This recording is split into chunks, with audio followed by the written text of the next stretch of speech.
चलिए, इसके पहले वीडियो में हमने बुद्धि के बारे में पढ़ा है दोस्तों। ठीक है, ये हमारा जो वीडियो है आज का शाम वाले सेशन का ये वीडियो है, जिसमें हम बुद्धि के सिद्धांत को देखने वाले हैं, जिसमें एक कारक सिद्धांत, द्विकारक सिद्धांत, बहुकारक सिद्धांत के बारे में पढ़ेंगे। ठीक है, साथ ही साथ हम बुद्धि से जुड़े एक सिद्धांत आता है हावर्ड गार्डनर, सभी जानते हैं हावर्ड। ठीक है, तो हावर्ड गार्डनर के बारे में भी देखेंगे। यहाँ से क्वेश्चन आपका 1 नंबर का, चाहे वह सीजी टेट हो, सी टेट हो, यूपी टेट हो, रीट हो, यहाँ से 1 नंबर का क्वेश्चन बनता है। तो सभी साथी जुड़ जाएं। शुरू करेंगे हम। बिल्कुल सभी को गुड इवनिंग। तो चलिए साथियों, हम सीधे वीडियो पर आते हैं। देखिए, बुद्धि के सिद्धांत होता क्या है। बुद्धि जिसके हम इंग्लिश में इंटेलिजेंसी बोलते हैं। ठीक है, तो बुद्धि के जो सिद्धांत है, अलग अलग सिद्धांत, जिसमें एक कारक सिद्धांत। तो बुद्धि का एक कारक सिद्धांत होता क्या है, तो इस सिद्धांत के प्रतिपादक विनय हैं। ठीक है, एक कारक सिद्धांत को विनय ने दिया था। इन्होंने बताया कि सभी व्यक्तियों में एक ही प्रकार की बुद्धि होती है। ठीक है, जितने भी व्यक्ति हैं दुनिया में, ठीक है, उसमें केवल एक ही प्रकार की बुद्धि होती है जो कि सभी कार्य में उपयोग होता है। उसी बुद्धि का सब कार्य में एक समान उपयोग होता है। ठीक है, ऐसा बताया था, इसलिए इस सिद्धांत को एक कारक कहते हैं। इसे विनय ने दिया था। उसके बाद द्विकारक सिद्धांत। तो देखिए, द्विकारक सिद्धांत, इस सिद्धांत के जो प्रतिपादक है स्पीयरमैन है। ठीक है, तो इस सिद्धांत के जनक कौन है, स्पीयरमैन है। इन्होंने बताया कि बुद्धि 2 तत्वों से मिलकर बनी होती है। ठीक है, इसीलिए इसे द्विकारक सिद्धांत कहा गया है, क्योंकि यह 2 तत्वों से मिलकर बना हुआ है, जिसमें पहला है आपका सामान्य तत्व और दूसरा है विशिष्ट तत्व। सामान्य तत्व जिसे हम जनरल इंटेलिजेंसी में, देखिए जनरल एलिमेंट है, सामान्य तत्व है, उसके बाद एक विशिष्ट है जी और एस। ठीक है, तो सामान्य तत्व क्या है, उसको एक देखिए, हर व्यक्ति की बुद्धि जन्मजात होती है और हर किसी में अलग अलग होती है। बिल्कुल सही है। कोई बालक कितना समझदार है उनकी बुद्धि से निर्णय होता है। किसी की बुद्धि मंद होती है, कोई तीव्र होता है, कोई प्रखर होता है, कोई प्रतिभाशाली होते हैं, है ना। तो सभी की बुद्धि अलग अलग होती है। ठीक है, यही क्या है, सामान्य तत्व है। और ये जो बुद्धि है व्यक्ति की जन्मजात होती है। ठीक है, किसने कहा था, तो स्पीयरमैन ने कहा हुआ है। इसने दूसरा तत्व बताया विशिष्ट तत्व, जिसमें एक दूसरे से अर्जित करने वाली। ठीक है, एक तो होती है जन्मजात और दूसरा अर्जित करने वाली, अर्थात पहले बुद्धि कम होती है, धीरे धीरे सीखते हैं, समझते हैं, फिर बुद्धि क्या है, अर्जित करने वाली चीज होती है। ठीक है, अर्जित कर लेते हैं, तो बुद्धि भी क्या है, अर्जित करने वाली चीज। तो ये 2 तरीका बताया द्विकारक सिद्धांत के अंतर्गत स्पीयरमैन ने। ठीक है दोस्तों, उसके बाद में देखिए समूह कारक सिद्धांत। तो समूह कारक सिद्धांत होता क्या है, तो इस सिद्धांत के प्रतिपादक थर्स्टन है। ठीक है, थर्स्टन ने इस सिद्धांत को दिया है। इन्होंने बताया कि बुद्धि कई प्रकार की योग्यताओं का मिश्रण है। ठीक है, बहुत सारी जो योग्यताएं हैं उनको जब मिला दिया जाता है तो वही क्या है, बुद्धि का निर्माण करता है। अर्थात समूह, बहुत सारी जो योग्यता है समूह में होता है, इसे थर्स्टन ने कहा। इसलिए इस क्या है, इस सिद्धांत को समूह कारक का सिद्धांत भी कहा जाता है। ठीक है, जो विभिन्न समूहों में पाई जाती है, इनके 7 मानसिक योग्यताओं से मिलकर बना है। थर्स्टन ने कहा कि बुद्धि 7 प्रकार के जो मानसिक योग्यता है उनसे मिलकर बना हुआ है, जैसा कि आपको स्क्रीन पर दिखाई दे रहा है। शाब्दिक अर्थ क्षमता, गणितीय योग्यता, अवधारणात्मक स्थानिक बुद्धि, आगमनात्मक बुद्धि, विश्व प्रवाह क्षमता, स्मृति क्षमता। ठीक है, तो इस प्रकार से यह 7 प्रकार का होता है। बात करें शाब्दिक की, तो शब्दों के अर्थ समझने की जो योग्यता है शाब्दिक बुद्धि है। गणित समझने की योग्यता गणितीय, अवधारणाओं को समझने की योग्यता अवधारणात्मक। स्थानिक बुद्धि, इसमें मानसिक छवि बनना, चित्रकार, मूर्तिकार, ये सब स्थानिक बुद्धि के अंतर्गत आते हैं। ठीक है।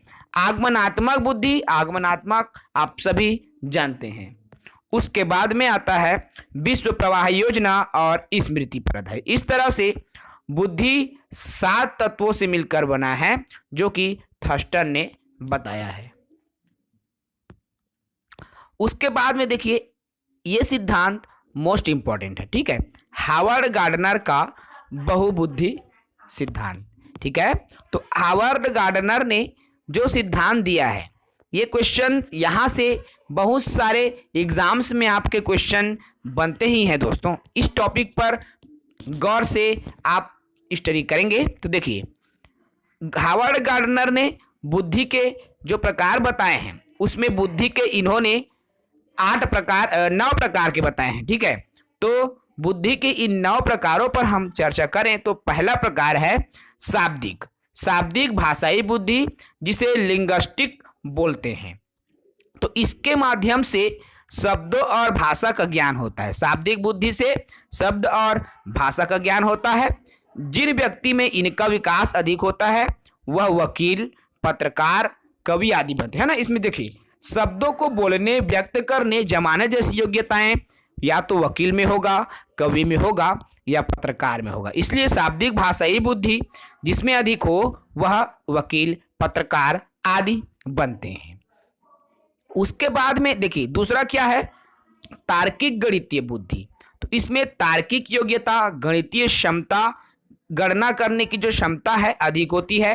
ठीक है, ऐसे लोग क्या है, या तो बैंकर बनते हैं या वैज्ञानिक बनते हैं। ठीक है दोस्तों।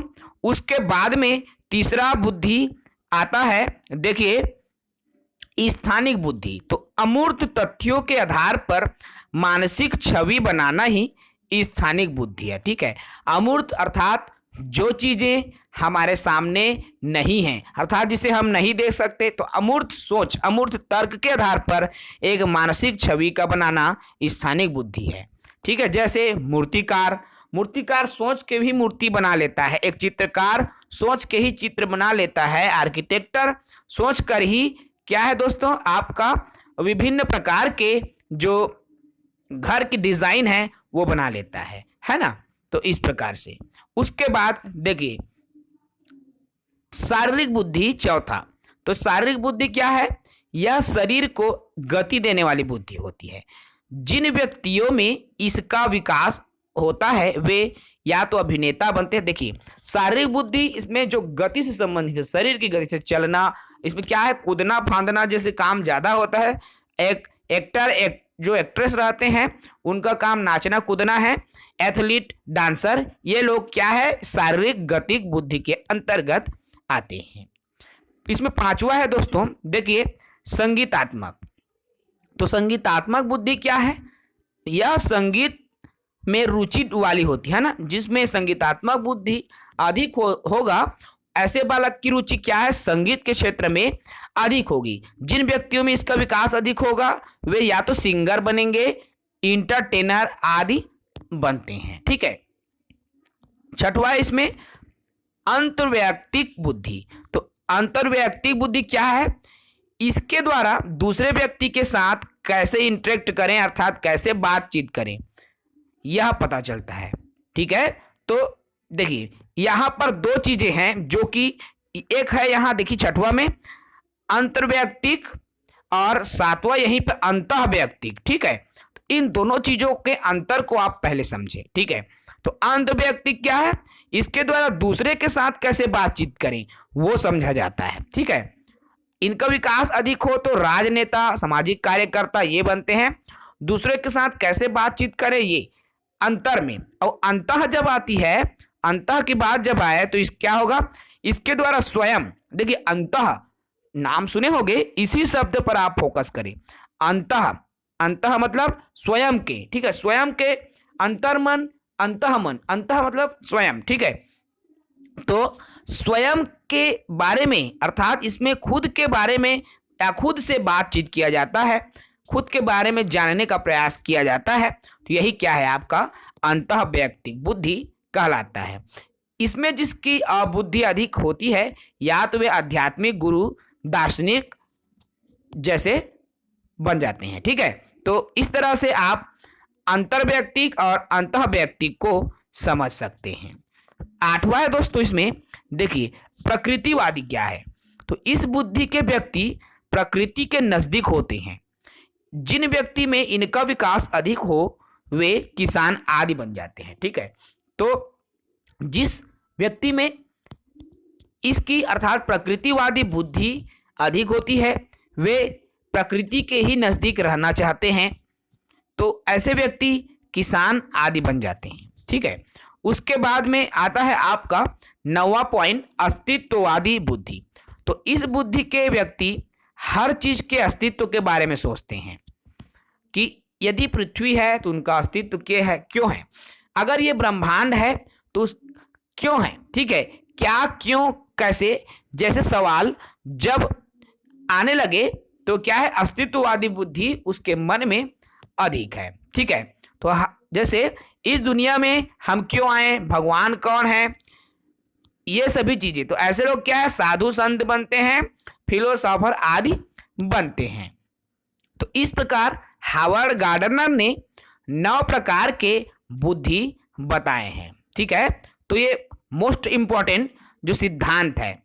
ठीक है दोस्तों, तो इसको आप अच्छे से एक बार वीडियो को और देख कर रिवाइज करेंगे क्योंकि इस टॉपिक से क्वेश्चन आपका बनता ही है। ठीक है, तो इस वीडियो में इजाज़त दीजिए, फिर से अगले वीडियो में एक नए और अत्यंत महत्वपूर्ण टॉपिक के साथ चर्चा करेंगे।